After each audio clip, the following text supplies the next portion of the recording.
जरा सोचिए, एक जबरदस्त रॉकेट आग और धुएं का गुबार छोड़ता हुआ आसमान में जाता है और फिर क्या? बस खत्म। रॉकेट भी गया, पैसा भी गया। दशकों से, सालों से यही कहानी थी। पर साल 2025 में कुछ बहुत बड़ा बदला है। तो सवाल यह है कि लॉन्च के बाद होता क्या है रॉकेट का? ज्यादातर मामलों में इसका जो सबसे कीमती, सबसे महंगा हिस्सा होता है ना, वो सीधा समंदर में गिरकर हमेशा के लिए गायब हो जाता था। मतलब कितना महंगा और वेस्टफुल तरीका था ये, है ना? तो पहले का हिसाब सीधा था, रॉकेट गया, पैसा गया, खत्म। लेकिन 2025 में कहानी पूरी तरह पलट गई है। अब एक नई हकीकत है। रॉकेट वापस आता है, और ये कोई ऐसी वैसी वापसी नहीं है। ये एक पूरी तरह से कंट्रोल्ड, एकदम सटीक लैंडिंग है, बिल्कुल किसी साई-फाई मूवी के सीन की तरह। और बस यही यही आज हमारे विश्लेषण का मेन पॉइंट है। साल 2025 ये वो साल है जब ये कल्पना हकीकत में बदल गई।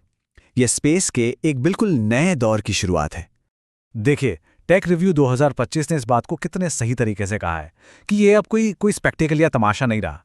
ये तो अब अंतरिक्ष में हमारे फ्यूचर का फाउंडेशन बन गया है।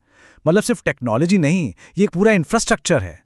तो सवाल उठता है कि आखिर ये होता कैसे है, और कंपनियां इतना पैसा, इतनी मेहनत इसमें लगा क्यों रही हैं? चलिए इसके पीछे की साइंस और इकोनॉमिक्स दोनों को समझते हैं। और ये वाकई में एक बड़ा सवाल है। मतलब हम प्लेन तो हर रोज लैंड कराते हैं, है ना? तो फिर एक इतने बड़े रॉकेट को स्पेस से वापस धरती पर लाना इतना इतना मुश्किल क्यों है आखिर?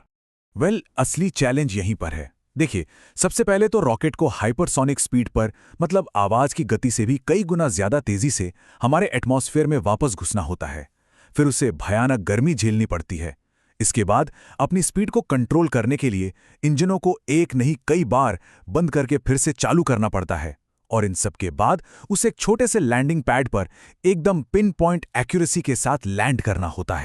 इस पूरी चीज को परफेक्ट करने में सिर्फ स्पेस एक्स को ही करीब करीब 10 साल लग गए। तो आप समझ सकते हैं कि ये कोई बच्चों का खेल तो बिल्कुल नहीं था। और अब आते हैं पैसे पर। किसी भी रॉकेट लॉन्च का जो सबसे महंगा पार्ट होता है वो है उसका बूस्टर स्टेज। लगभग 60% कॉस्ट तो इसी की ही होती है। और मजे की बात यह है कि पहले इसी सबसे महंगे हिस्से को हर एक फ्लाइट के बाद बस फेंक दिया जाता था। तो इस रीयूजेबिलिटी से टारगेट क्या है? टारगेट ये है कि ऑर्बिट तक जाने की कॉस्ट को घटाकर $3000 प्रति किलोग्राम पर ले आया जाए। ये वो मैजिक नंबर है जो कमर्शियल लॉन्च को सुपर कंपेटिटिव बना देता है और स्पेस तक हमारी पहुंच को बहुत सस्ता कर देता है। ठीक है, तो अब हम जानते हैं कि ये होता कैसे है और क्यों हो रहा है। तो अब बात करते हैं कौन की, क्योंकि अब ये सिर्फ एक कंपनी की रेस नहीं रही, ये एक ग्लोबल रेस बन चुकी है। इस रेस में लीडर तो जाहिर है स्पेसएक्स ही है, जो अपने रॉकेट्स को रूटीन में रीयूज कर रहा है। लेकिन अब वो अकेले नहीं है। जेफ बेजोस की ब्लू ओरिजिन ने अपने न्यू ग्लेन के साथ ये कर दिखाया है। चीन की कंपनी लैंड स्पेस अपने यूक्वे 3 के साथ जोरदार टक्कर दे रही है।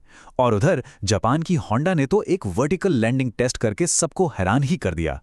और हाँ, भारत भी पीछे नहीं है। वो स्पेस प्लेन रिकवरी के अपने यूनिक तरीके पर काम कर रहा है। ये सब सुनने में तो बड़ा इंप्रेसिव लगता है ना?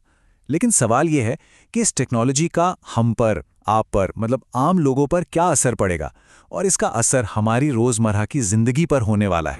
देखिए, सस्ते और बार बार होने वाले लॉन्च सिर्फ एक मामूली अपग्रेड नहीं है, ये स्पेस के फ्यूचर की चाबी हैं। इन्हीं की वजह से global satellite internet, permanent space station, चांद पर रेगुलर मिशंस और यहाँ तक कि मंगल ग्रह पर जाने के बड़े बड़े प्लान्स, ये सब कुछ मुमकिन हो पाएगा। तो कुल मिला के बात यह है कि ये सिर्फ एक बेहतर टेक्नोलॉजी नहीं है, नहीं, ये तो स्पेस के साथ हमारे रिश्ते में एक फंडामेंटल चेंज है।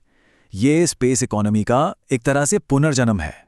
और आखिर में अगर हम भविष्य की तरफ देखें तो ये टेक्नोलॉजी स्पेस तक पहुंच को डिमोक्रेटाइज करने के बारे में है। मतलब अब ये कुछ गिने चुने देशों या कंपनियों तक ही सीमित नहीं रहेगा।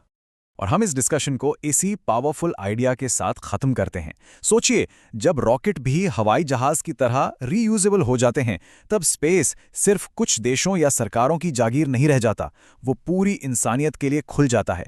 और ये सोचना ही कितना रोमांचक है कि आगे क्या क्या होने वाला है।